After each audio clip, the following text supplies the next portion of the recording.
네, 시간이 5시 돼서 오늘 워크숍 마지막 발표 시작하도록 하겠습니다. 마지막 발표는 서강대 물리학과 박지우 교수님께서 울트라 콜드 다이폴라 몰리큘이라는 주제로 발표해 주시겠습니다. 큰 박수로 환영 바랍니다. 교수님 준비된 대로 시작해 주세요.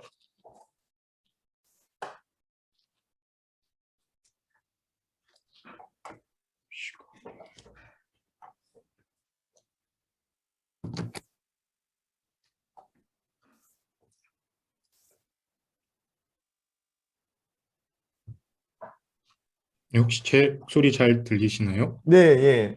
준비된 대로 발표를 시작해 주시면 되겠습니다. 예. 시작하겠습니다. 그래서 이렇게 발표할 수 있는 기회를 주셔서 정말 감사드립니다. 저는 포항공과대학교 물리학과 소속 박지우이고요.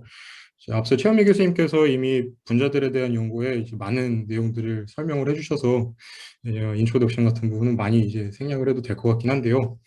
그래도 이제 제가 갖고 있는 조금 이제 다른 설명들이 있다면 그런 것들을 첨부해서 이제 발표를 진행할 예정인데, 제가 여러분들께 이제 소개해드리고 싶은 제 이제 발표의 내용은 앞서 말씀하신 것처럼 특히 이제 저희 원자분자 과학물리 분야에서는 지난 한 20에서 30년 동안 중성원자들의 극초온 기체를 활용한 양자 시뮬레이션 연구가 상당히 활발하게 이제 이루어져 왔습니다. 그래서 이제 제 발표는 거기에 이제 그런 중성 원자들에 대해서 적용되던 양자 제어 기술들을 분자들, 그리고 특히나 큰 전기 쌍극자 모멘트를 갖고 있는 분자들에까지 확대해서 최종적으로 이런 쌍극자 분자들의 극저온 양자 기체를 생성하고, 이거를 기반으로 해서 중성 원자들로는 구현이 어려운 새로운 양자 시뮬레이션 혹은 이제 양자 컴퓨팅 플랫폼을 개발하는 연구에 대해서 여러분들께 소개해드리고자 합니다. 그래서 본격적인 이제 발표 내용에 들어가기에 앞서서 제가 조금 이제 저의 발표를 모티베이트하기 위해서 한 가지 질문을 이제 생각을 해보자면, 물리학자의 관점에서 봤을 때 이런 양자 시뮬레이션이나 양자 정보 처리에 대한 연구가 갖는 어떤 지향점 아니면 목적이 무엇이 있을까, 무엇이냐라고 이제 제가 제 자신에게 물어보게 된다면, 아마 이제 가장 중요한 목표 중에 하나로 결국에는 어떤 양자 다체계 현상에 대한 이해를 도모하는 것이다, 더 깊게 하는 것이다, 이렇게 대답을 드릴 것 같습니다. 그래서 이제 학생분들도 계시니까 조금 더 설명을 하자면, 양자 다체계라는 것은 어떤 이제 여러 입자들로 이루어져 있는 시스템이 있는데, 그 시스템을 이루고 있는 입자들이 모두 이제 양자학적인 법칙들을 따르는 그런 시스템인 거죠. 근데 이런 양자 다체계에 대한 연구가 재밌고 또 어려운 이유는, 이런 양자역학적인 입자들 간에 서로 강한 상호작용이 존재해서 이런 시스템에서 입자들이 얽혀 있는 그런 시스템을 상상하게 되면은, 이런 시스템의 성질을 이해하는 데 있어서 우리가 잘 알고 있는 이 개별적인 입자들의 양자역학적인 성질만으로는 예상하기 힘든, 이해하기 상당히 어려운 어떤 집단적인 이 시스템 전체의 컬렉티브한 리스판스가 생성될 수 있다라는 게 양자 다체계 현상의 어떤 핵심이다라고 말씀을 드릴 수 있을 것 같습니다. 흔히 이제 물리학에서 양자 다체계 현상이라고 얘기를 하면은 보통은 이제 고체 물리 시스템에서 진행되는 연구들에 대해서 먼저 떠올리게끔 되실 텐데요. 뭐 예를 들어보자면은 뭐 고온 초전도 현상이라든지, 아니면 뭐 양자 자성체들의 뭐 비헤이비어에 대한 연구라든지, 아니면은 뭐 이런 강하게 상호작용하는 양자 입자들과 그거를 거론하는 해밀토니안의 어떤 위성적인 성질이 결부되면서 새로운 물성이 나타나는 이제 양자 위상 물질들에 대한 예를 이제 들어볼 수가 있는데, 근데 비단 이렇게 아주 큰 시스템까지 생각을 뻗어나가지 않아도 10의 23승계 이상의 전자들과 이온들로 이루어져 있는 고체 시스템을 생각하지 않더라도, 그거보다 훨씬 단순한, 이미 최미 교수님께서 예를 들어주셨지만 단지 한 수십 개 정도의 전자들과 단 두 개의 이온으로 구성되어 있는 이온자 분자 같은 경우도, 이 전자들과 이온들 간의 상호작용에 의해서 결정되는 이 단순한 분자들의 전자 구조를 양자역학적으로 정확하게 계산하는 게 상당히 어려운 문제입니다. 양자 문제입니다. 그래서 그럼 분자들보다 조금 더 단순한 전자구조를 갖고 있는 중성 원자들에 대해서는 이런 중성 원자들의 전자구조를 계산하기 위한 이론적인 에비니시오 테크닉들이 어느 정도 잘 갖추어져 있고 이런 이론들을 기반으로 한 예측들이 상당히 정확한 것이 알려져 있는데 이거랑 유사한 이론적인 어프로치들을 원자 하나가 더 추가되어 있는 이 이온자 분자에 적용하게 되면은 이런 이론들의 predictability가 아주 serious하게 compromise 된다는 것은 사실 양자 화학 연구를 하시는 분들은 익히 알고 있는 부분입니다.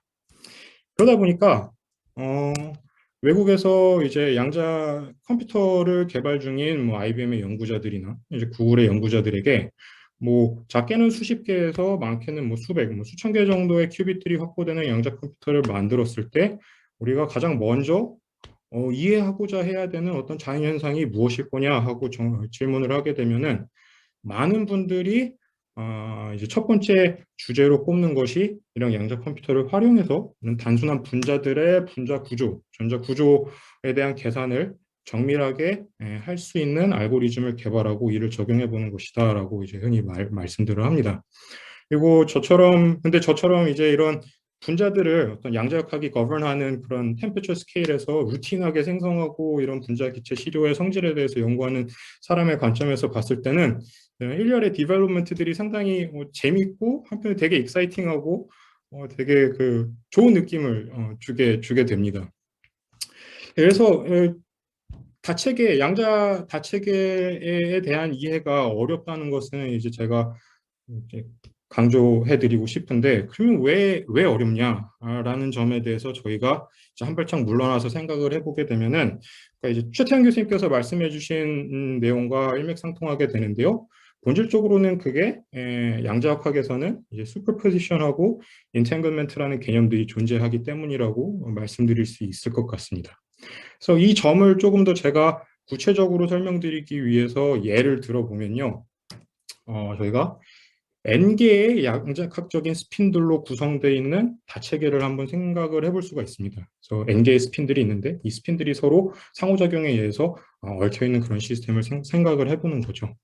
근데 만약에 이 시스템을 고전적으로 바라본다면 당연히 이 시스템의 상태는 우리가 이 시스템을 이루고 있는 N개의 스핀들에 대한 각각의 상태, 그리고 문제를 더 단순하기 위해서 이 스핀들도 스핀 1F라고 저희가 어스물 해봅시다. 그러면은 이 각각의 스핀들이 위를 향하고 있는지 아래를 향하고 있는지만 N개의 스핀들에 대해서 나열하게 되면은 이 시스템의 상태를 나타나게 되는 거고 고전적으로는 그렇기 때문에 고전적으로 이 시스템을 바라봤을 때는 이 시스템을 클래시컬하게 레프레젠트하기 위해서 N개의 비트가 필요하다라고 생각을 해볼 수가 있습니다.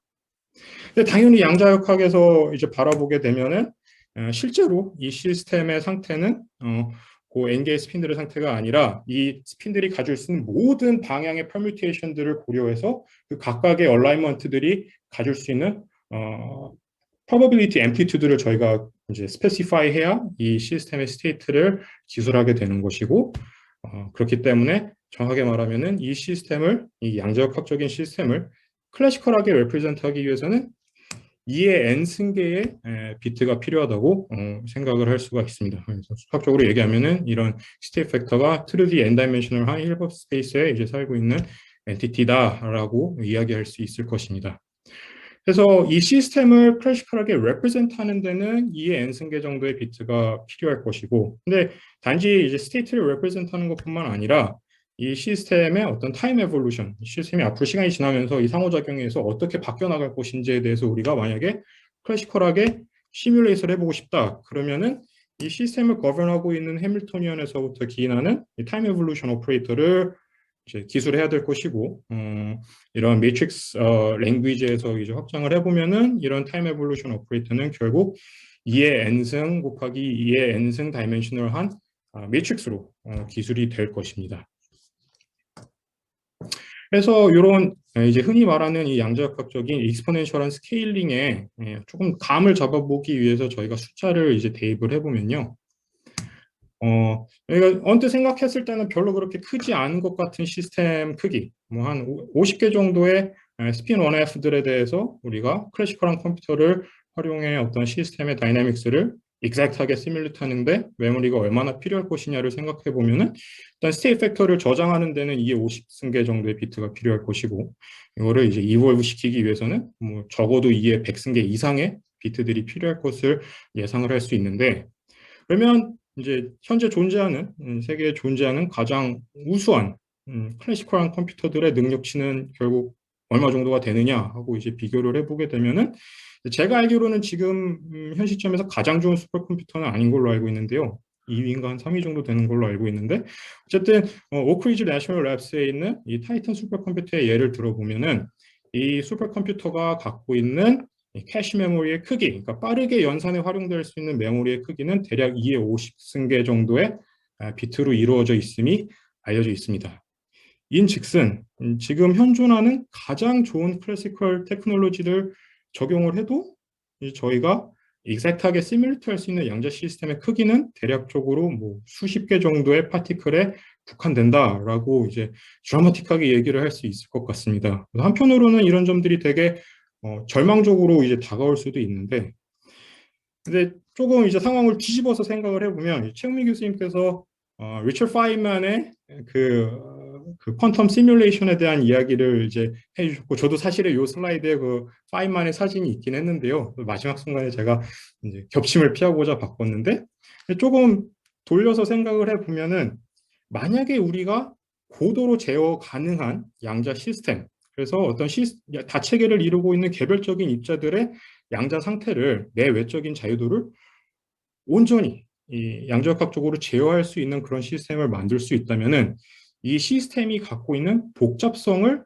컴퓨팅의 파워로 우리가 하르네스 할 수 있지 않을 것이냐라는 이 생각을 갖게 되고 이게 바로 리처드 파인만이 수십 년 전에 양자 시뮬레이션 혹은 양자 컴퓨팅이라는 아이디어를 처음 세상에 내놨을 때 가졌던 생각이라고 할 수가 있습니다.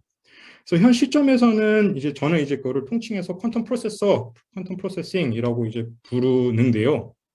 그래서 큰 틀에서 보면은 이제 두 가지의 어떤 연산 방법들이 존재를 하게 됩니다. 그래서 이제 이 최태현 교수님께서 잘 설명해 주신 그런 어떤 코드, 게이트 오퍼레이션 기반의 연산들을 이제 입혀가면서 어떻게 보면은 클래시컬 컴퓨터가 구동하는 방식과 조금은 유사한 방법으로 어떤 양자역학적으로 유의미한 연산을 끌어내는 것을 디지털 퀀텀 컴퓨테이션이라고 할 수 있을 것이고 그거에 대한 예로 이제 여러 이제 큐빗들이 있고 거기에 대해서 여러 유의미한 슈얼스 알고리즘이라든지 글로벌 팩토라이제이션이라든지 이런 것들을 적용해 보는 그런 방식을 상상해 볼 수도 있지만 다른 한편으로는 이제 흔히 저희가 말할 때 아날로그 퀀텀 시뮬레이션 양자 시뮬레이션이라고 하는 프로세싱의 방식도 존재를 합니다. 그래서 이 아날로그 퀀텀 시뮬레이션이라는 거는 쉽게 생각하면은 저희가 이해하고 싶은 어떤 되게 어려운 양자역학적인 시스템이 있고 그거를 거ቨ할 거라고 저희가 생각하는 어떤 모델 해밀토니언이 있을 때 이 모델 해밀토니언을 1대1로 구현해 줄 수 있는 어떤 아날로그한 시스템, 아날로그 매핑이 존재하는 시스템을 저희가 실험실에서 구축하고 이 시스템이 시간에 따라서 어떻게 반응할 것이냐, 어떻게 기작을 하느냐에 대한 이해를 가짐으로써 이 시스템이 모델하고 있는 원래의 시스템에 대한 어떤 인사이트를 제공할 수 있는 이런 프로세싱 방식이 아날로그 퀀텀 시뮬레이션이라고 할 수가 있고 대표적으로 이제 이런 광격자 시스템에서 이런 허버드 해밀토니언들에 대한 시뮬레이션을 하는 것을 단적인 예로 꼽을 수가 있겠습니다. 그래서 뭐 이제 양자 시뮬레이션이든 이제 디지털 퀀텀 컴퓨테이션이든 간에 이런 이제 넓게 생각해서 퀀텀 프로세서들이 가져야 하는 몇 가지 이제 핵심 리퀘어먼트들이 있는데 앞서 이제 최현미 교수님께서 잘 설명해 주신 것처럼 이제 첫 번째 조건은 이 시스템, 이 다체계를 이루고 있는 개별적인 구성 입자들의 양자적인 상태를 저희가 정밀하게 제어할 수 있어야 할 것이고요.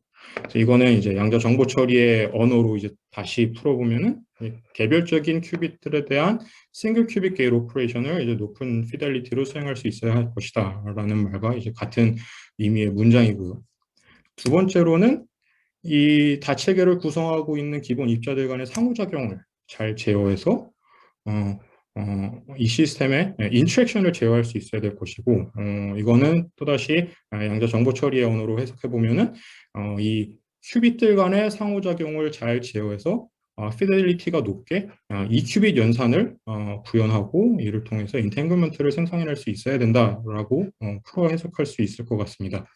그리고 당연히 저희가 이런 양자 프로세서를 어렵게 개발을 할 때는 기존의 고전적인 컴퓨터로 다 해결이 가능한 그런 문제들에 대한 답을 얻는 게 목적이 아니라 이런 고전적인 기술로들은 궁극적으로는 접근이 안 되는 그런 문제들에 대한 답을 얻고 싶은 거다 보니까 당연히 우리가 연산할 수 있는 컴퓨팅 파워가 높은 시스템을 구축할 수 있어야 되고, 이건 다시 말하면 우리 시스템의 사이즈를 쉽게 키워갈 수 있는 스케일러빌리티가 확보가 돼야 된다. 큐빗의 개수를 상대적으로 쉽게 늘려갈 수 있어야 된다. 이런 몇 가지 핵심적인 필수 요건들을 이제 생각을 해볼 수가 있습니다. 그래서 현재 이 양자 시뮬레이션 그리고 양자 컴퓨팅 분야에서는 이런 이제 조건들을 뭐 부분적으로 충족하는 여러 이제 시스템들이 있는데요. 이제 대표적으로 한 가지는 이제 중성 원자들, 극저온 중성 원자들 기반의 이런 양자 시뮬레이션 그리고 양자 컴퓨팅 플랫폼을 생각을 해볼 수가 있고요. 또 최태형 교수님이 설명해 주신 것처럼 이제 트랩된 아이온들 기반의 양자 컴퓨팅 플랫폼이 존재하고, 그 외에도 이제 구글이나 뭐 IBM처럼 기존의 이제 세미컨덕팅 인더스트리랑 관계가 깊은 이런 회사들에서 특히 많이 관심을 갖고 있는 이런 초전도 큐빅 기반의 양자 컴퓨팅 플랫폼들도 있고, 그 외에도 뭐 MB센터라든지 양자점이라든지 이런 여러 우수한 플랫폼들이 존재를 하는데, 저는 그 중에서 위에 두 플랫폼들, 그러니까 요 위에 두 플랫폼들과 아래 두 플랫폼들의 가장 핵심적인 차이는 뭐냐면, 이 두 경우 같은 경우는 이제 큐빗을 이루는 가장 기본적인 단위가 자연적으로 존재하는 입자들을 기반으로 한다는 점이 있고, 요 아래의 기술들 같은 경우는 우리가 인위적으로 만든 트래벨 시스템을 큐빗의 단위로 사용한다는 차이가 있는데, 저는 그중에 요 자연적으로 존재하는 큐빗 플랫폼들에 조금 더 관심이 많습니다. 그래서 이런 자연적으로 존재하는 뭐 원자, 이온도 결국 전자 하나를 떼면은 원자에서 전자 하나를 뗀 것이니까요. 그래서 이런 자연적인 원자들을 기반으로 하는 양자 프로세싱 플랫폼들을 조금 이제 장단점을 비교를 해보게 되면은, 이제 최미 교수님께서 설명해 주신 것처럼 일반적으로 중성 원자들을 기반으로 하는 플랫폼들은 이제 스케일러빌리티가 좋다고 저희가 통상적으로 얘기를 합니다. 그래서 이제 저희가 이런 실험에 이제 중성 원자들 기반의 실험에 사용되는 원자의 개수가 작게는 뭐 수백 개에서 많게는 10의 6승계 정도까지가 되는데요. 물론 이거를 다 저희가 10의 6승계를 개별적으로 제어할 수 있는 실험이 다 갖춰져 있는 것은 아닌데, 그래도 기본적으로는 그런 시스템들에 대해서 제어할 수 있는 가장 빌딩 블록 기술들이 어느 정도는 개발이 되어 있고, 또 시스템을 크게 키울 수 있다는 사실도 어느 정도는 이스태블리시 되어 있기 때문에 저희가 이런 중성 원자 기체 실험들이 좀 스케일러블하다라고 이제 흔히 일반적으로 얘기를 합니다. 근데 이런 중성 원자 기체 기반 실험들이 갖고 있는 단점이 무엇이냐 하면은, 원자들은 구조가 단순하다 보니까 기본적으로 이 원자들을 여러 개 포해놓고 이 원자들 간의 상호작용을 생각해 보게 되면은, 이를 기술하는 가장 이제 저희가 생각하는 핵심적인 인터랙션이 본질적으로는 숏레인지 컨택 인터랙션으로 이루어진다는 단점이 있습니다. 그래서 일종의 이제 당구공이 이제 두 개의 당구공이 서로 양자각적으로 충돌하는 상호작용이다, 이렇게 생각을 하시면 쉽게 받아들이실 것 같아요. 그래서 만약에 이런 중성 원자 이 기체, 특히 이제 전자적으로 바닥준위에 있는 중성 원자들을 활용한 실험에서 양자 시뮬레이션 실험을 수행한다면은, 이런 시뮬레이션에서 저희가 연구해 볼 수 있는 이런 기본적인 상호작용이 컨택 인터랙션으로 제한되는 것이고, 만약에 이런 중성 원자들을 갖고 양자 정보 처리를 하겠다 그러면은 이 컨택 인터랙션을 활용을 해야 되니까, 뭐 근데 두 개의 큐빗이 원자 큐빗이 있으면 하나의 큐빗이 와서 터널을 해서 와서 뭐 상호작용을 하고 다시 넘어가는 뭔가 이런 되게 느린 슈퍼 익스체인지 인터랙션에 의해서 이루어질 것이기 때문에 이 큐빗 연산의 효율이 상당히, 그러니까 연산의 속도가 상당히 느릴 것이다 라는 이제 문제점들이 있습니다. 그래서 이제 중성원자 실험에서는 이런 것들을 극복하기 위해서 전자 하나를 되게 들뜬 상태로 익사이트를 시켜서 리드버그 상태로 익사이트를 시켜서 긴거리 상호작용을 유도한다든지 이런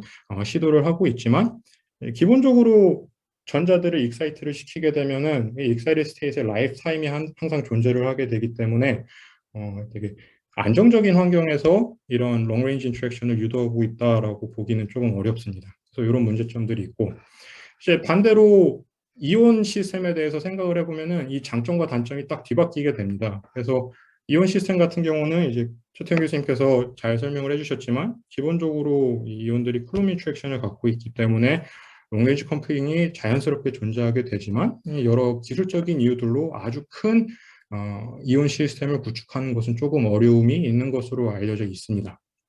그래서 이제 저희 이제 원자분자 광물리 분야에서는 이 두 시스템들의 강점을 결합한 새로운 플랫폼이 존재할 수 있을 것이냐에 대한 이제 논의가 상당히 오랜 기간 동안 이루어져 왔고, 아마 현 시점에서 그거에 대한 솔루션이 이런 큰 전기 쌍극자 모멘트를 갖고 있는 분자들의 양자기체를 생성하는 것이다라고 말했을 때, 이걸 강하게 반대하시는 이제 연구자는 많지 않을 거라고 저는 개인적으로 생각을 합니다. 그래서 이런 분자들이 큰 전기 쌍극자 모멘트를 갖기 위해서는 뭐 분자들의 구조가 그렇게 복잡할 필요도 없습니다. 최현미 교수님께서 보여주신 것처럼 되게 단순한 서로 다른 두 개의 원자들로 이루어져 있는 이런 이원자 분자 같은 경우에도 10dB에 육박하는 전기 쌍극자 모멘트를 가질 수가 있는데요.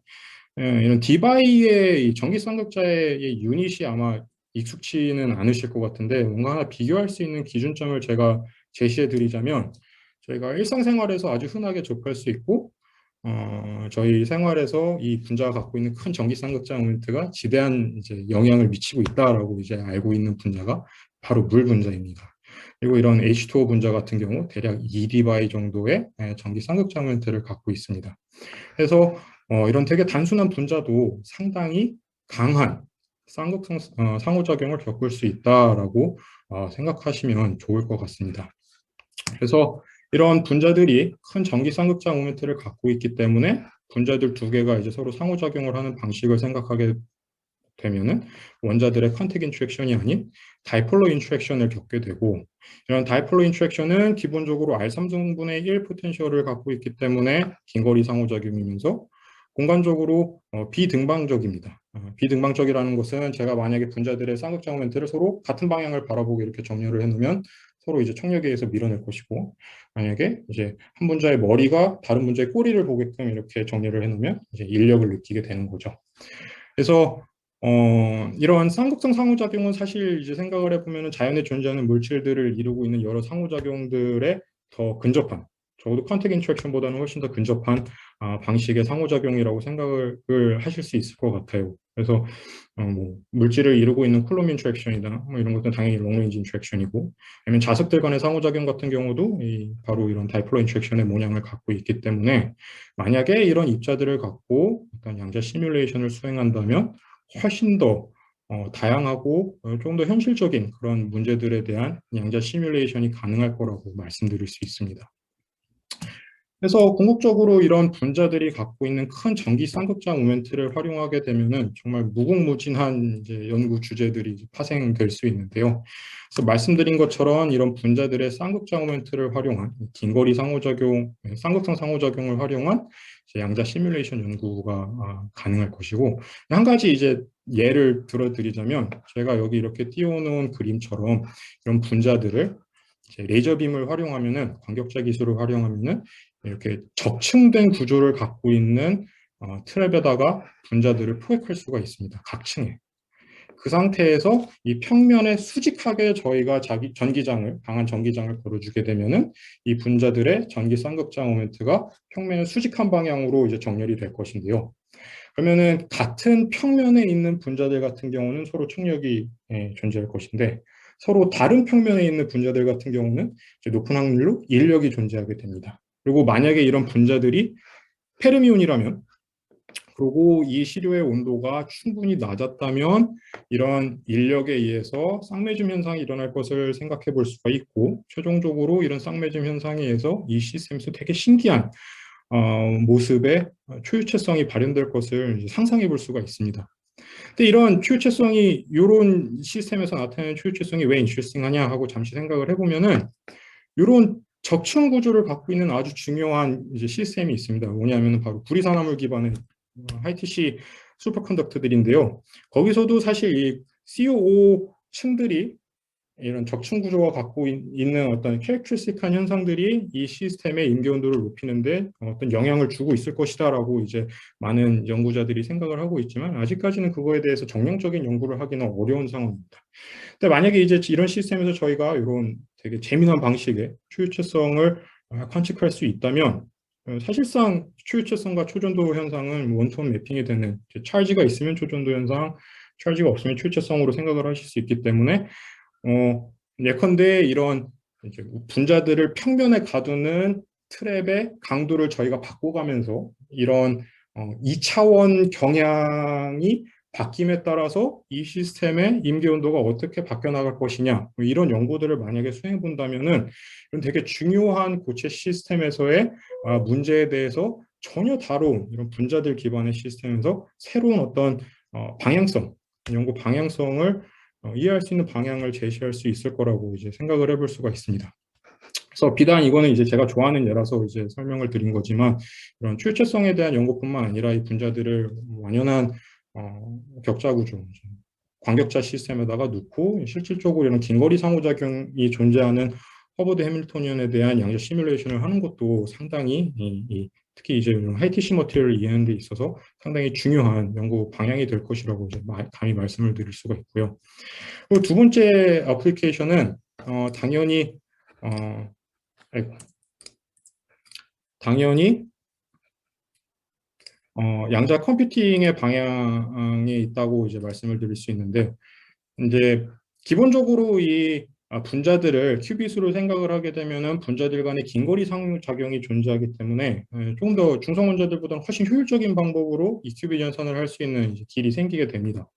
그렇기 때문에 이제 최현미 교수님께서도 설명을 간략하게 해주셨지만 만약에 이 분자들의 어떤 복잡한 내적 상태에 우리가 안정적으로 양자 정보를 저장할 수 있는 방법을 발견해내면 그 양자 정보를 이 분자들 간의 긴거리 상호작용을 활용해서 인텐글먼트를 생성해 나감으로써 양자 컴퓨팅의 새로운 플랫폼을 개발할 수 있을 거라는 상상을 사실 이제 물리학자들이 옛날부터 거의 2000년대 초반부터 논의를 해왔고 그런 연구도 아주 이제 중요한 이런 극점 분자기체 실험의 애플리케이션이라고 생각을 할 수 있습니다. 그리고 마지막으로는 이제 당연히 양자 화학에 대한 연구를 이제 빼놓을 수가 없는데요. 저희가 분자들을 이런 양자학적인 온도 영역에서 다루는 실험이다 보니까 기존의 이제 어떤 클래시컬한 화학에서는 상상하기 힘든 그런 영역에서의 케미컬 리액션에 대한 연구들이 가능해져.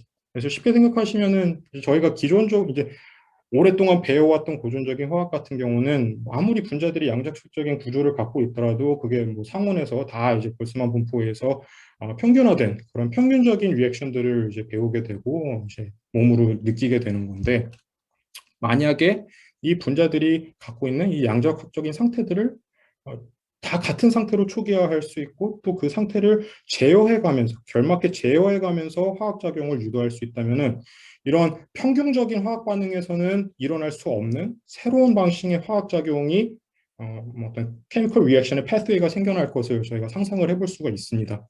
그리고 이제 상상의 나래를 펼치게 되면 당연히 가까운 미래에 일어날 일은 아닐 거라고 저는 생각을 하지만 정말 정말 먼 미래에는 이런 기술들이 발전이 돼서 새로운 그러니까 고전적인 화학에서는 합성할 수 없는 새로운 분자들을 합성하고 그런 것들을 활용해서 뭐 신약을 개발한다든지 이런 어플리케이션들이 있기 때문에 이런 구글이나 IBM 같은 이제 연구팀들에서도 이런 양자 화학에 대한 중요성을 강조하는 게 아닐까 저는 이제 개인적으로 생각을 해봅니다. 그래서 이런 쌍극성 분자들을 아주 차가운 온도까지 냉각을 시킬 수 있으면 이런 여러 가능성들이 열리게 되는데 이런 분자기체를 어떻게 극저온 분자기체를 어떻게 생성할 것이냐라는 질문이 어떻게 보면 자연스러운 다음 질문이라고 할 수 있을 것 같고 이 부분은 최현미 교수님께서 설명해 주신 것처럼 기본적으로 중성 환자들 같은 경우는 병진적인 운동밖에 할 수 없는데 분자들 같은 경우는 진동도 할 수 있고 회전도 할 수 있고 거기에 덧붙여서 전자들이 익사이트 될 수 있고 또 분자를 이루고 있는 원자 핵들의 뉴클리어 매그네틱 모멘트들 간의 이제 하이퍼파인 인터랙션도 존재를 하는데 이 여러 자유도들이 서로 다 이렇게 강하게 얽혀 있을 수가 있습니다. 그래서 이런 시스템에서 이제 기존의 이제 중성 원자들에서 개발된 냉각 기술들이나 이런 테크놀로지를 바로 적용하는 게 쉽지가 않고 바로 적용하는 것은 꽤나 어렵고 이제 그런 것들을 적용해 나갈 수 있는 방법들에 대해서 이제 연구가 최근에 많이 되어 왔습니다. 그래서 실질적으로 이런 쌍극성 분자들의 극존 기체를 생성하는 데 있어서는 크게 이제 두 가지 어프로치를 생각해 볼 수 있는데 한 가지는 앞선 발표에서 최현미 교수님이 설명해 주신 탑다운 방식, 그러니까 뜨거운 분자들로 시작해서 그것들을 뭔가 직접적으로 레이저 냉각을 시도해 보는 그런 방식을 상상해 볼 수도 있지만 조금 반대의 방식으로는 저희가 이제 원자분자 광물리 분야에서는 중성 원자들을 나노켈빈까지 냉각시키는 기술들은 아주 잘 정립이 되어 있으니까 분자들을 직접적으로 냉각하는 방법 대신 원자들을 먼저 나노켈빈의 온도 영역까지 냉각을 시켜보자라고 이야기를 할 수가 있는데 그러면은 중요한 것은 이 나노켈빈의 온도, 이 기체 시료의 온도를 유지하면서 우리가 어떻게 분자들을 합성해 나갈 수 있을 것이냐라는 게 이런 바텀업 어프로치의 가장 중요한 이제 기술적인 챌린지라고 할 수가 있을 것 같습니다.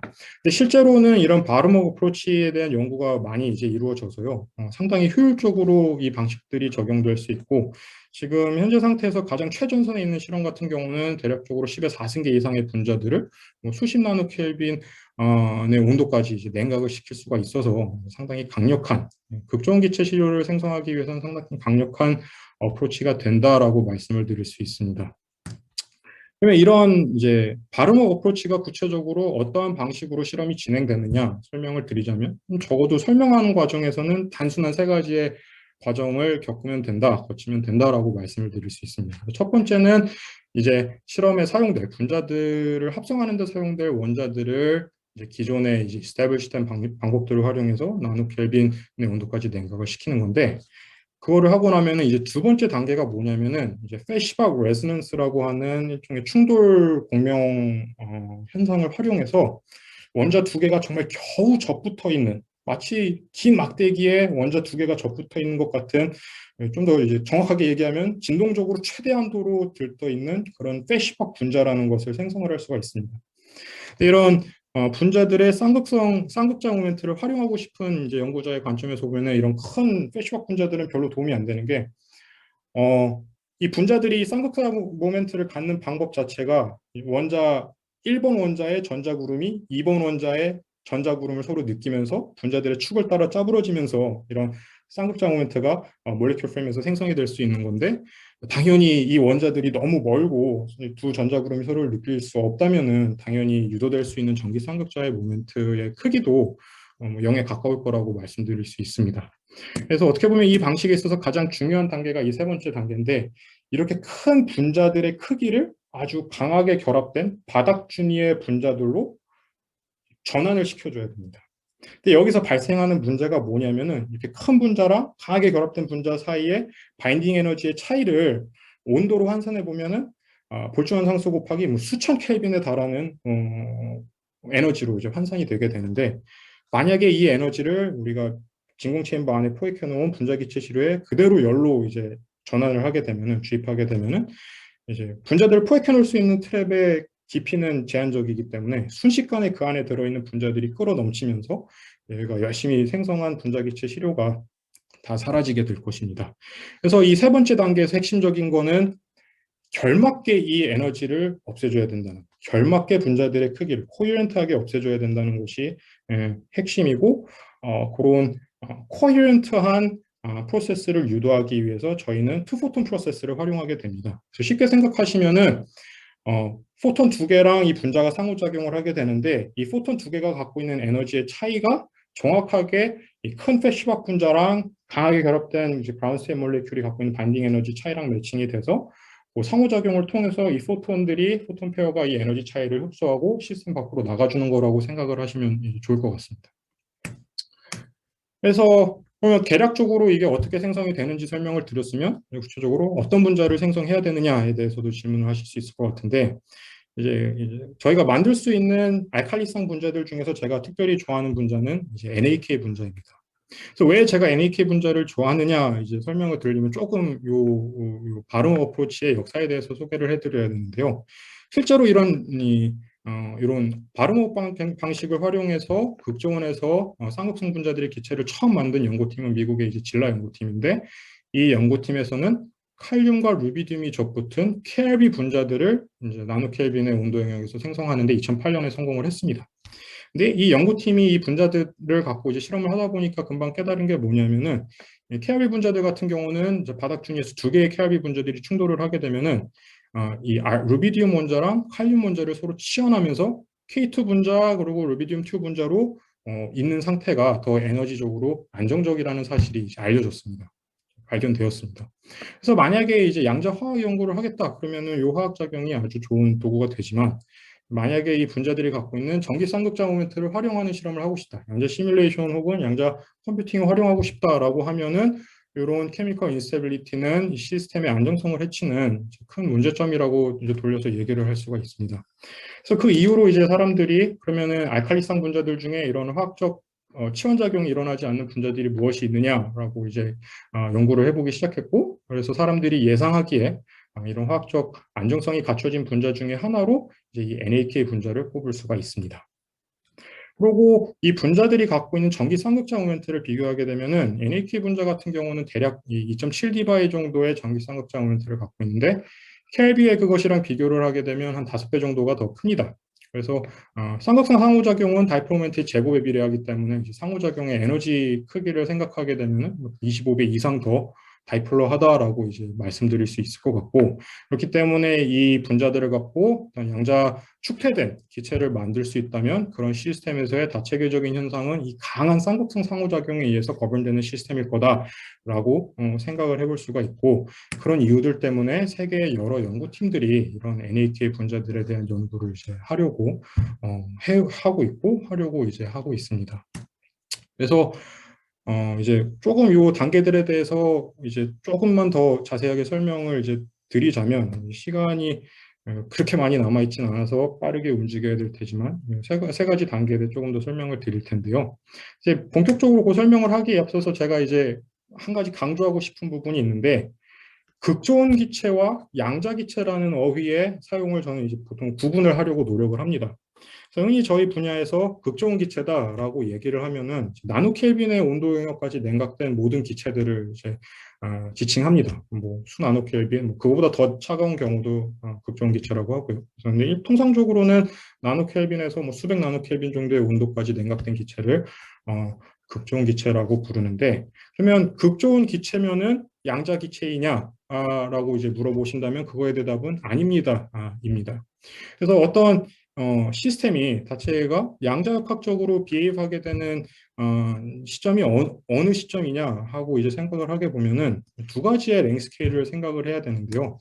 한 가지는 이 입자들이 갖고 있는 양자 함수의 크기를 지칭하는 thermal debris wavelength를 생각을 해봐야 되고, 이 thermal debris wavelength는 온도의 스퀘어 루트에 반비례하기 때문에 온도가 낮아질수록 이런 입자들의 파동적인 성질이 강화된다고 생각을 할 수가 있고, 두 번째 이제 생각해야 되는 랭 스케일은 이 다체계를 이루고 있는 이 입자들 사이의 평균적인 거리입니다.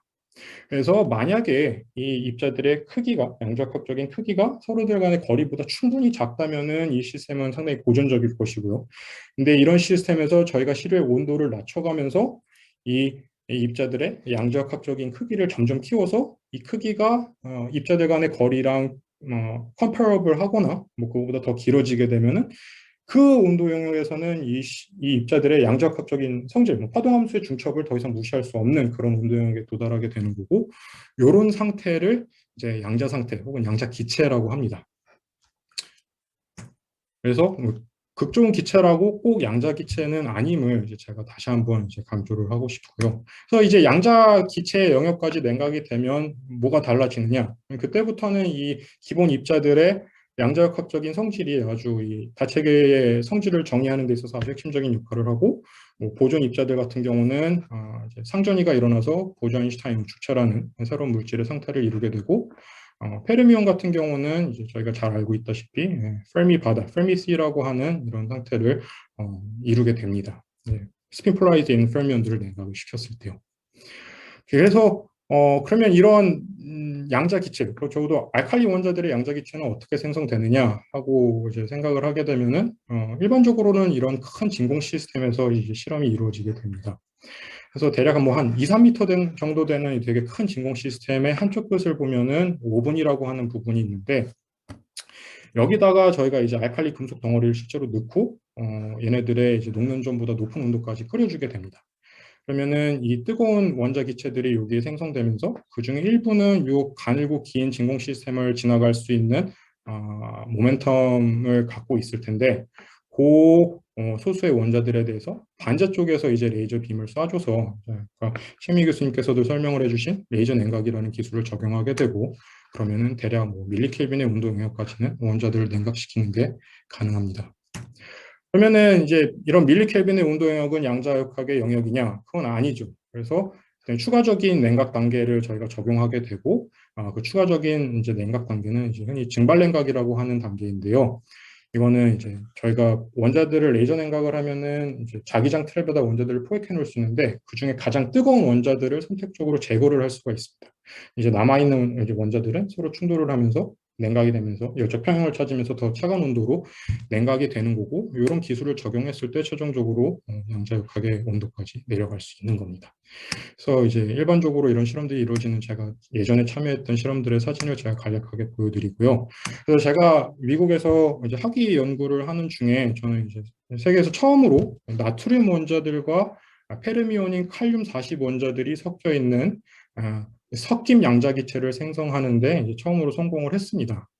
그래서 뭐 이거 사실 나트륨 원자들 냉각하는 방법 알고 칼륨 원자들 냉각하는 방법 알면 그냥 두 개 같이 냉각하는 게 어떻게 이렇게 어렵겠느냐라고 생각을 하실 수도 있는데 실제로는 이 시스템이 냉각될 수 있는지 없는지에 대한 여부는 나트륨 원자들과 칼륨 원자들이 어떻게 충돌하느냐에 대한 방식에 되게 영향을 많이 받는데 저희가 실험을 하기 전에는 이거에 대한 정보가 사실 하나도 없었습니다. 그래서 실제로 실험을 해 나가면서도 상당히 많은 이제 난관들이 있었고, 근데 다행인 거는 그런 난관들을 다 해결해서 최종적으로는 나트륨 원자들의 보조 아인슈타인 축제와 양자 축퇴된 페르미온, 칼륨 원자들의 페르미 바다를 이제 동시에 진공 체인버 안에 생성을 할 수 있었고 이렇게 사진을 찍어볼 수가 있었습니다.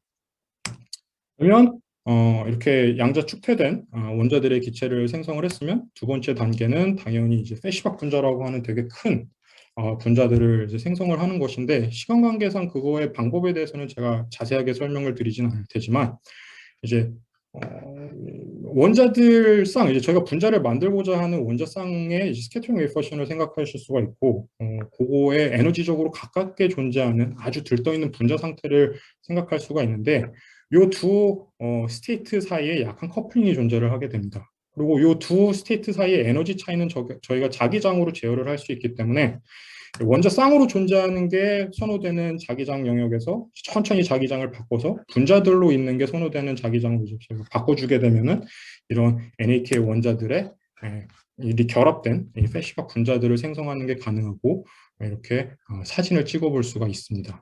그래서 이 실험에서 저희는 대략적으로 10의 4승계 이상의 이런 NAK 분자들을 생성할 수 있었습니다. 그래서 그러면 이 세 가지 단계에서 마지막은 무엇이냐 하면 바로 가장 어려운 단계, 이 큰 페시박 분자들을 아주 강하게 결합되어 있는 바닥 준위까지 전환을 시키는 건데 이 전환이 특별히 어려운 이유는 이 페시박 분자들이 갖고 있는 스핀의 상태랑 저희가 최종적으로 생성하고 싶은 바닥 준위의 분자들이 갖고 있는 상태의 스핀이 방향이 반대입니다.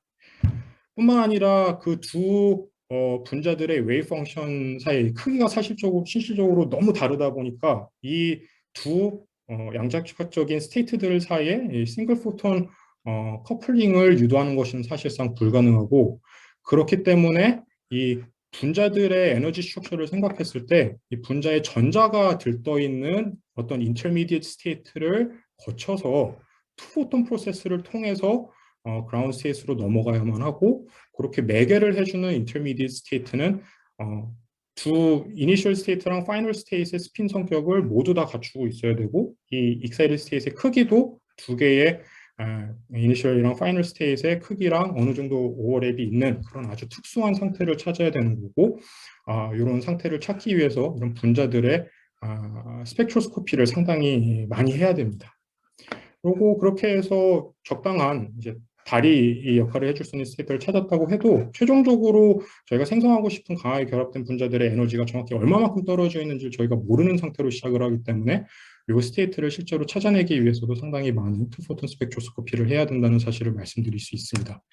그래서 이제 기술적으로도 시간적으로 상당히 오래 걸렸지만 이런 분자들의 구조에 대해서 진동적인 성질, 스핀의 성질, 로테이션의 성질, 그리고 더 나아가서는 이제 하이퍼파인 스트럭처의 성질에 대해서도 스펙트로스코피를 진행해서 그리고 동시에 이론적인 모델을 개발해서 이런 저희가 관측한 라인 쉐입들이 정확하게 어떤 구조로부터 기인하는지 완벽하게 이해를 할 수 있었고 이런 싱글 포톤 스펙트로스코피를 기반으로 이광자 전환에 적용될 수 있는 좋은 투포톤 패스웨이가 뭔지 저희는 찾아낼 수가 있었고 그러면은 그 투포톤 패스웨이를 활용해서 실제로 그라운드 스테이트를 찾아내고 분자들을 글로 트랜스퍼하는 게 이제 정말 마지막 단계인데 여기서는 상당히 어려운 기술적인 제약이 있습니다. 뭐냐면은 이 두 분자 상태 사이의 바인딩 에너지 차이를 주파수로 환산하게 되면은 일반적으로 수백 테라헤르츠 정도가 됩니다. 근데 저희가 아무리 익사이드 스테이트를 잘 골라도 저희가 실험에서 어포드 할 수 있는 투포톤 커플링의 세기는 뭐 10kHz 정도밖에 되지 않기 때문에 이 투포톤 트랜지션에 사용되는 두 레이저의 주파수는 수백 테라헤르츠만큼 떨어져 있지만 동시에 이 레이저들의 상대적인 주파수는 kHz 단위로 제어가 돼야 된다는 아주 어려운 기술적인 제약이 있고 결과적으로는 저희가 이제 라만 트랜지션에 사용하게 될 두 레이저를 어떤 공통의 하이피니스 캐비티에 이제 주파수 락을 걸어서 이런 고차원적인 이 레이저 시스템을 라만 레이저 시스템을 구축을 할 수 있었고 그거를 바탕으로 이제 그라운드 스테이트 분자들을 생성을 하는데 성공을 했습니다. 그래서 저희가 생성한 이런 바닥 준위의 쌍극성 분자 NAK 분자들의 기체 온도는 대략 수백 나노켈빈 정도가 되고 근데 강조하고 싶은 거는 이렇게 생성한 분자의 온도는 아직 양자역학적인 온도는 아니라는 사실을 말씀을 드리고 싶어요. 그리고 이런 분자들의 라이프 타임을 측정해서 이 분자들이 실제로 화학적으로 안정되다는 사실도 저희가 보였고 전기장을 가해주면서 이 분자들의 내적 구조가 어떻게 바뀌는가에 대한 이해를 함으로써 이 분자들이 실질적으로 되게 큰 전기 쌍극자 모멘트를 갖고 있다는 사실도 보였고 거기에 추가적으로 이 분자들이 갖고 있는 로테이셔널 스테이트 그리고 하이퍼파인 스테이트들의 이제 스펙트로스코피를 통해서 이런 로테이셔널 스테이트와 하이퍼파인 스테이트를 결맞게 코이런트하게 제어할 수 있다는 사실도 실험적으로 보였습니다. 양자 정보의 관점에서 얘기를 하면은 이제 이런 분자들을 큐빗으로 활용할 때 포텐셜리 저희가 사용할 수 있는 큐빗 스테이트들을 이제 탐색을 해본 거고 그런 큐빗 스테이트들에 대해서 싱글 포톤 로테이션을 가할 수 있는 방법들에 대해서 실험적으로 확인을 했다라고 말씀을 드릴 수 있을 것 같아요.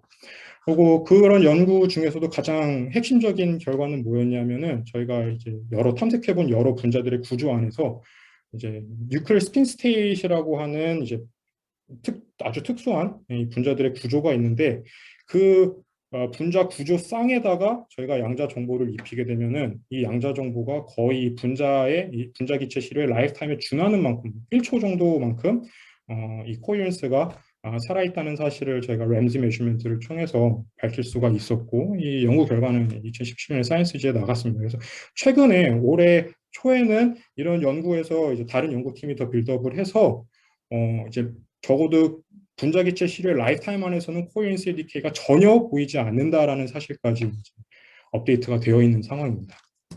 그래서 이제 포항공대에서 저는 어디로 가야 할 것이냐 하고 이제 생각을 해보면은 이제 저희 첫 번째 목표는 이제 제 학위 연구에서 이어나가서 최종적으로 정말 양자 축퇴된 양자역학이 거변하는 그런 NAK 분자들의 양자기체 시료를 만드는 거라고 말씀드릴 수 있고 그거를 이루기 위해서는 이제 저희도 몇 가지 이제 핵심 아이디어들을 갖고 있습니다.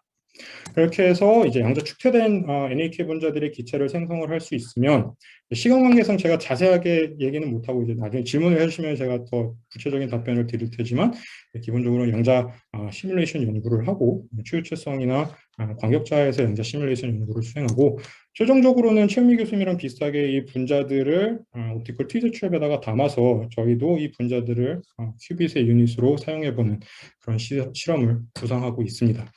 그래서 저희 실험을 이제 저도 작년 봄에 시작을 해서 실질적인 실험은 여름부터 이제 구축이 시작되었는데 그 기간 동안 이제 어떤 시스템을 구축해야 될지에 대해서 저희가 조금 생각을 해봤고요. 그래서 이제 나트륨 같은 경우는 아까 잠시 언급을 해주셨지만 이제 제만슬로우라고 하는 기술을 활용해서 원자들을 레이저 냉각을 할 것이고 칼륨 같은 경우는 이제 투리맛이라고 하는 새로운 기술을 적용해서 냉각을 할 것입니다. 그다음에 핵심적인 부분 중에 하나가 뭐냐면은 저희가 이제 주진공 챔버의 원자들을 레이저 냉각해서 포획할 수가 있는데 사실 광격자 실험을 하기 위해서는 상당히 옵티컬 액세스가 좋아야 됩니다. 왜냐하면 저희가 원자기체 실에다 분자기체 실에다가 넣어줘야 되는 레이저 빔의 수가 엄청 많기 때문에 그래서 그런 이제 옵티컬 액세스를 확보하기 위해서 레이저 빔의 포커스를 이제 저희가 이렇게 움직여주면서 원자들 혹은 분자들을 옵티컬 셀에, 사이언스 셀에다가 트랜스포트 할 수 있는 기능을 같이 구현하고자 이렇게 실험을 구상을 했습니다. 그래서 요 글래스 셀 안에 보시면은 저희 구상에는 이렇게 진공 체인버 안에다가 이제 아주 높은 전기장을 걸어줄 수 있는 일렉트로드를 넣어줘서 분자들을 편극시킬 수 있는 기술을 이제 확보하고자 하고요. 그래서 그 외에도 이제 몇몇 가지 핵심적인 피처들이 있지만 시간 관계상 조금 빠르게 넘어가고 현 상황을 보여드리자면은 이제 이게 작년 8월에 제가 이제 실험실이 확보가 됐을 때 찍은 사진이고 이게 제가 지난주에 찍은 저희 랩의 모습입니다. 그래서 학생들이 상당히 열심히 이제 셋업을 하고 있고요. 그래서 이제 저희가 실험이 이루어지게 될 주진공 챔버 같은 경우도 다 만들어져서 현재 지금 베이킹 중이고 HB를 잡고자 이제 진행이 되고 있고 레이저 시스템 같은 경우도 꽤 이제 어느 정도 셋업이 되어서요. 나트륨 같은 경우는 이제 레이저 냉각을 하기 위한 셋업이 완성이 되었고 칼륨 같은 경우는 이제 한 60% 정도 이제 끝났다고 저는 개인적으로 생각을 하고 있습니다. 그래서 이 연구는 당연히 제가 하는 것이 아닌 이제 용감하고 열심히 하는 저희 학생들이 이제 주도적으로 이끌어 나가고 있고요. 시간을 많이 오버하게 되었는데 죄송하고 이것으로 제 발표를 마무리하도록 하겠습니다. 감사합니다. 네, 감사합니다. 좋은 발표해 주신 박지우 교수님께 큰 박수 부탁드립니다. 질문 받도록 하겠습니다. 좀 시간이 지나긴 했지만 한 5분 정도 질문 받도록 하겠습니다. 질문 있으신 분은 채팅창에 남겨주시거나 손을 들어서 표시해 주면 감사하겠습니다. 좀 생각하시는 동안 제가 질문을 드리면 지금 그 케미칼하게 스테이블한 게 한 이제 수초 정도 걸리잖아요. 네. 그게 케미칼하게 불안정한 이유가 진공의 공기 충돌 때문인가요? 그 최태형 교수님 말씀하신 아이언 트랩하고 유사하게? 그러니까 그 문제도 존재를 하긴 하는데요. 그거보다 이제 분자들 서로 간에 화학작용이 존재를 하게 되는 겁니다. 예. 그래서 KRB 분자 두 개가 충돌을 하면 KRB 분자 두 개로 남아 있어야 되는데 원자들이 치환되면서 포타시움2, 루비디움2 분자로 변환이 일어나게 되는 거죠. 근데 쌍극성 분자 같은 경우는 아이덴티컬한 원자 두 개를 접붙여서 분자를 만들면 쌍극장 모멘트가 당연히 존재를 안 할 것인데요. 그러다 보니까 이제 그런 쌍극장 모멘트를 활용하고 싶은 관점에서는 이제 실험이 되게 어렵게 만드는 그런 제약이라고 말씀드릴 수 있을 것 같아요. 그러면 레티스나 트위저를 이용하면 좀 상황이 나아지겠네요. 그렇습니다. 인디비주얼하게. 그러니까 만약에 분자들을 생성해서 레티스에 포획을 하고 터널링을 완전히 꺼버리면은 이제 그런 문제들로부터 자유로울 수 있고 그때 이제 분자 기체의 라이프타임을 제한하는 것은 앞서 최태현 교수님이 말씀하신 것처럼 백그라운드 가스와의 콜리전이 이제 리미팅 팩터가 되는데요. 근데 한편으로는 다체계 연구에 있어서 가장 재미난 부분은 이제 이 입자들이 움직이면서 이 키네틱 에너지가 살아 있을 때 어떤 현상들이 나타날 것이냐. 되게 중요한 질문인데 그거를 꺼버리는 거는 되게 또 아쉬운 부분이 있는 것 같습니다. 근데 정보 처리의 관점에서는 괜찮을 것이고요. 네, 감사합니다. 혹시 다른 질문 있으신가요? 한두 개 정도 더 받아도 될 것 같은데요. 질문 있으신가요?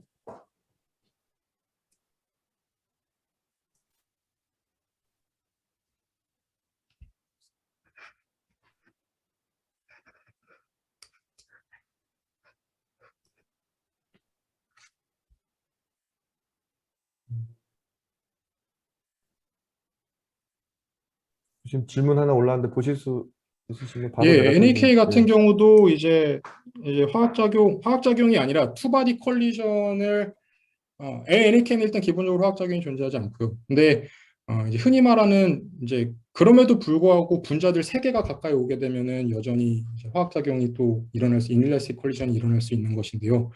그런 것들로부터 이 분자들을 프로텍트하기 위해서 분자들 간의 강한 이제 리펄전을 유도해서 이제 분자들이 숏레인지에서 강한 리펄전을 유도해서 얘네들이 가깝게 오는 것을 막아주는 그런 포텐셜 매니플레이션을 하는 이제 기술들이 이제 제안이 됐고 실제로 다른 실험들에서는 활용이 되고 있는데 KRB 같은 경우도 상당히 강하고요. 제가 지금 바로 몇 킬로볼트 퍼 CM인지 바로 기억하고 있지는 않은데 NHK 같은 경우도 KRB보다 조금 더 강한 것으로 알고 있습니다. 그렇기 때문에 이런 기술들을 KRB 분자에 적용하기 위해서는 당연히 일렉트로드들을 진공 챔버 안에 넣는 게 핵심이고 그렇기 때문에 저희 실험은 이제 그렇게 일렉트로드들이 진공 챔버 안에 들어갈 수 있게끔 구성이 되어 있습니다.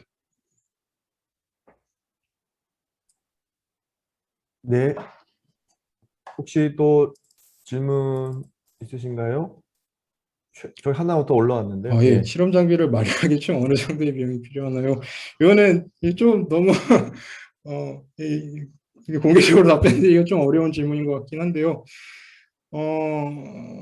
이제 통상적인 이제 원자종 하나를 다루는 양자기체 실험보다는 훨씬 많이 든다고 말씀드릴 수 있을 것 같아요. 기본적으로 제가 레이저 냉각을 해야 되는 원자종 자체가 2종류고요. 또 이 분자들을 앞서 말씀드린 이광자 전환을 하기 위해서 필요한 레이저 시스템 같은 경우도 아마 구축을 하는데 억 단위의 연구비가 필요하기 때문에 결코 저렴한 실험은 아니라고 말씀드릴 수 있을 것 같습니다. 네. 시간이 다 돼서 더 질문 있으신 분은 바로 교수님께 연락을 해서 문의하시기 바랍니다.